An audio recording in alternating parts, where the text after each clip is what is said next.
بسم اللہ الرحمن الرحیم۔ حضرت انس بن مالک رضی اللہ تعالیٰ عنہ فرماتے ہیں کہ حضرت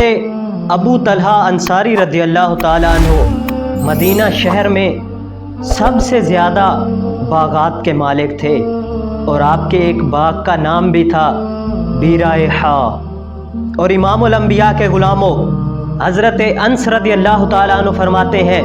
کہ وہ باغ حضرت ابو طلحہ رضی اللہ تعالیٰ عنہ کو بہت ہی پیارا تھا، اس وجہ سے کہ اس باغ میں پانی بہت زیادہ تھا اور مسجد نبوی کے بالکل ہی قریب تھا۔ اور سب سے بڑی بات، کبھی کبھی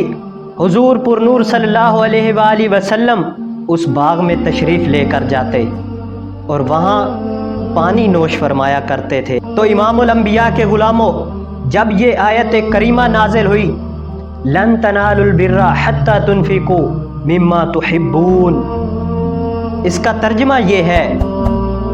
کہ تم اس وقت تک کامل نیکی، کامل درجہ کو نہیں پہنچ سکتے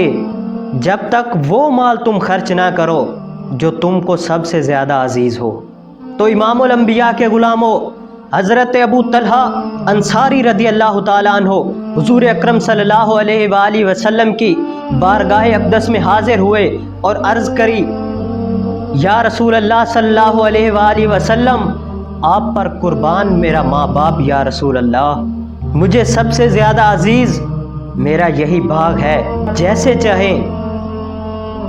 اللہ عز و جل کی راہ میں خرچ کر دیں۔ تو امام الانبیاء کے غلاموں، امام الانبیاء نے فرمایا بہت ہی اچھا مال ہے، اللہ عز و جل تم سے راضی ہو، ایسا کرو، یہ اللہ عز و جل کی رضا کے لیے تو آپ نے کر دیا ہے، لیکن یہ جو مال ہے وہ اپنے عزیز و اقارب میں جا کر تقسیم کر دو۔ حضرت ابو طلحہ انصاری رضی اللہ تعالیٰ عنہ اللہ عز و جل کی رضا پر راضی ہوئے اور وہ سب کا سب مال جو باغ کا تھا وہ اپنے عزیز و اقارب میں تقسیم کر دیا۔